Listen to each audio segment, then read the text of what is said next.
Հունիսի 7-ի ընտրություններին մասնակցում են 19 հայտնի ու անհայտ քաղաքական ուժեր, փորձելով ստանալ շուրջ 2.5 միլիոն ընտրողների ձայները։ Այս անգամ ընտրապայքարի մեջ են մտել ոչ միայն Հայաստանը 8 տարի ղեկավարող Նիկոլ Փաշինյանը, նախկին նախագահ Ռոբերտ Քոչարյանը, ռուսաստանցի միլիարդատեր Սամվել Կարապետյանն ու ԲՀԿ առաջնորդ Գագիկ Ծառուկյանը, այլև Քենիայի նախկին փոխոստիկանապետ Արտակ Սարգսյանը, ամերիկյան բանտում գտնվող դոգմականնով նախկին ոստիկան Վարդան Ղուկասյանը, Երևանի նախկին քաղաքապետ Հայկ Մարությանն ու Հայաստանի նախկին օմբուդսմեն Արման Թաթոյանը։ Անդրադառնանք նորելուկ քաղաքական ուժերին։ Մենք եղել ենք այն մարդիկ, որ ասել ենք հույս չկա, Սուդանը պետք է անպայման բաժանվի եւ այդ քարտեզի գծումը ոնց պետք է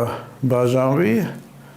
ես իմ ձեռքով եմ գծել։ Վարչապետի պաշտոնին է ձգտում նորաստեղծ Քոչարի ազգային վերածնունդ եւ ազգի զարթոնք կուսակցության ղեկավար Արտակ Սարգսյանը, որը հանրությանն առավել հայտնի է Arthur Brothers անունով։ Վերջինս Քենիայում եղբոր Արթուրի հետ երկար տարիներ ներգրաված է եղել վիճահարույց քաղաքական եւ բիզնես գործընթացներում։ Միջազգային մամուլը գրել էր, որ նրանք 2000-ականների սկզբին Քենիայում մեղադրվել են թմրանյութերի շրջանառության, փաստաթղթերի կեղծման եւ այլ հանցագործությունների մեջ։ Սարգսյանը սակայն հերքում է մեղադրանքները։ Ազատության հետ զրույցում նա փոխանցեց, թե 16 տարի 2004-ից մինչև 2020 թվականը Քենիայում զբաղեցրել է փոխոստիկանապետի պաշտոնը եւ ենթարկվել է միայն նախագահ Քիբաքին։ Վարչապետի տեխնացուն պնդում է, որ ոչ թե թմրանյութերի ապօրինի շրջանառությամբ է զբաղվել, այլ Քենիայում ստեղծել է թմրանյութերի դեմ պայքարի վարչություն, ավելին ղեկավարել է արագ արձագանքման խմբեր։ Ի պաշտոնե փոխոստիկանապետ էիք։ Այո, բայց քանի որ այդ հասնիկը ուրիշ չկար, ես չէի պատկանում ոստիկանապետին, պատկանում էի անչափես նախագահին Քիբաքին։ Կանխել ենք 3 հեղաշրջում, հաղթել ենք ընտրությունները 80% հաղթանակ ենք ունեցել,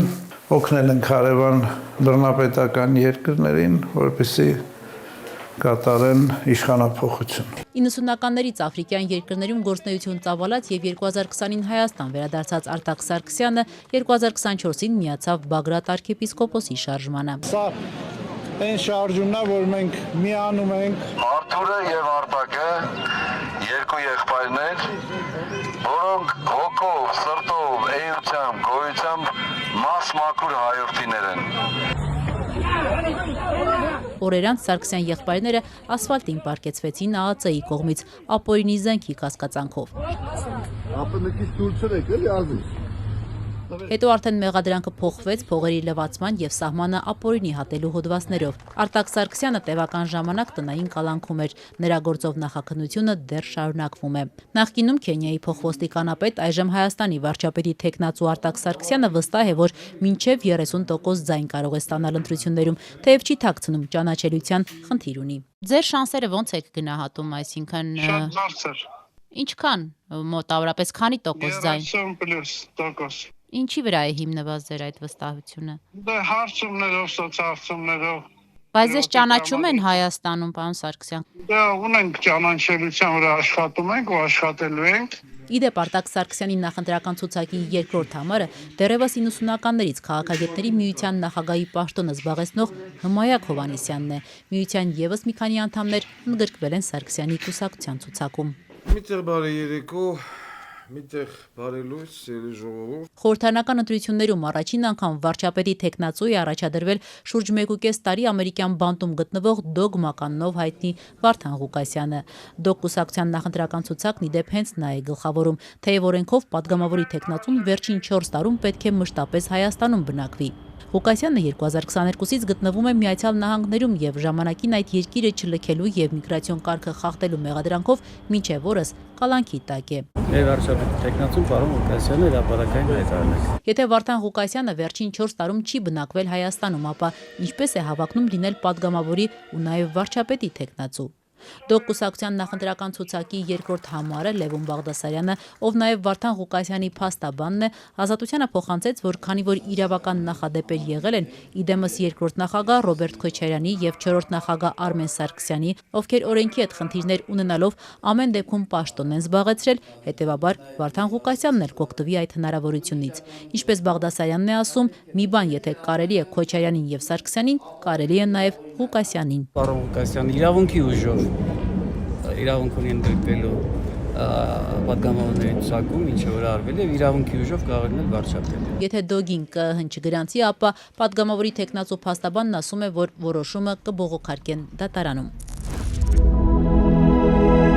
Ընտրապայքարի մեջ առաջին անգամ մտել է նաև Հայաստանի շնորհապետական կուսակցությունը, որը ստեղծվել է 2025-ին։ Այս ուժի 40-ամյա ղեկավար Գուրգեն Սիմոնյանը մասնագիտությամբ ճարտարագետ տնտեսագետ է։ 2019-ից 20 թվականներին աշխատել է հանրային խորհրդում։ Քաղաքականություն մտել է տակավին վերջերս 2024-ին։ Նորաթուխ քաղաքական գործիչը սակայն արդեն հասցրել է հայտնվել Հանրապետական ինստիտուտի վերջին հարցումներում, համաձայն որի 1% ձայն ունի, ճիշտ այնքան, որքան դոգմական Վարդան Ղուկասյանն ու նախկին օմբուդսմեն Արման Թաթոյանը։ Այս ուժը սակայն արդեն պնդում է, թե հունիսի 7 ընտրություններում իրենց հավաքած ձայներով երկրորդն են լինելու։ Եվ ի վերջո մենք պատմության գիրկը կուղարկենք եւ նախկիններին եւ ներկաներին։ Արժանիների իշխանություն խոստացող վարչապետի տեխնացու Գուրգեն Սիմոնյանը ցանկանում է, որ Հայաստանը դուրս գա եւ ԵԱՏՄ-ից եւ ՀԱՊԿ-ից, ԱՊՀ-ն անվանում է վերապրուկ եւ ձգտում է դեպի Եվրոպա։ Իդեպ Սիմոնյանն օրերս կուսակցության ժողովին էր ներկայացել մի սափորով, տեղեկացնելով, որ այնտեղ լցնելու են Հայաստանի բոլոր բնակավայրերից մի պտղուն ցող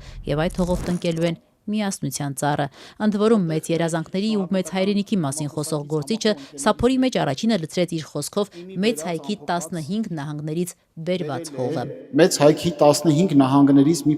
փոքր կտոր հողի պտղունց աղի նման, որ առաջինը կդատարկենք սափորի մեջ սա։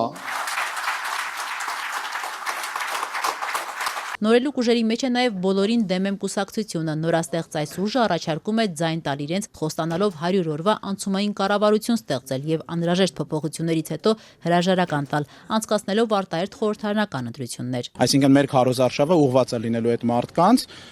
ովքեր որ բոլորին դեմ են, իրենք կամ չեն գնում ընտրության կամ վատի վատագույնի մեջ են ընտրում, մենք փորձելու ենք այդ մարդկանց ձայների զգալի մասը վերել մեր կողմ։ Հիմա մեկը կասի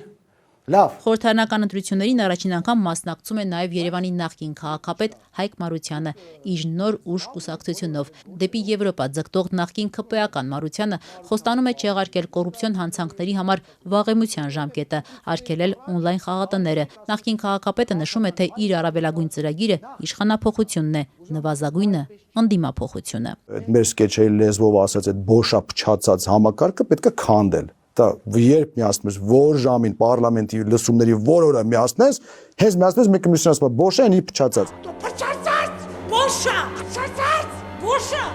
փչացած։ Ընտրություններին առաջին անգամ մասնակցում է նաև նախկին օմբուդսմեն Արման Թաթոյանը իր նորաստեղծ միասնության թևերով։ Թաթոյանը խոստանում է պաշտպանել ազգային շահերը, առաջարկելով ընտրել Հայաստանը, այսինքն իրենց։ Մոսկվայից բացահայտ տեսախցիկի առաջ հայտարարում են. Ձեր ընտրություններում ուզում ենք տեսնել ռուսամետ ուժեր։ Բաքվից ասում են, մենք ուզում ենք, որ հաղթի Նիկոլ Փաշինյանը։ Հունիսի 7-ի ընտրություններն այն մասին են, թե ինչ ենք ուզում մենք։ Ընտրապայքարի մեջ առաջին անգամ են մտնում նաև Տավուշը հանուն հայրենիքի շարժման ղեկավարներից Սուրեն Պետրոսյանը իր ժողովրդավարական համախմբում կուսակցությամբ։ Պաշտպանության նախկին նախարար Վաղարշակ Հարությունյանը, որը գլխավորում է ռեֆորմիստների կուսակցության ցուցակը։ Հունիսի 7-ին դրական պայքարի մեջ են մտել նաև Հանրությանը հայտնի ուժեր, որոնք սակայն նախորդ ընտրություններում չհաղթարելով անհրաժեշտ շեմը դուրս մնացին խորհրդարանից։ Իրենց բախտը կրկին փորձում են առաջին նախագահ Լևոն Տեր-Պետրոսյանի առաջնորդած ՀԱԿ-ը, որը 2021-ին ստացել էր շուրջ 19000 ձայն։ Էդմոն Մարուկյանի Լուսավոր Հայաստանը, որը նախորդ անգամ ստացել էր շուրջ 15000 ձայն։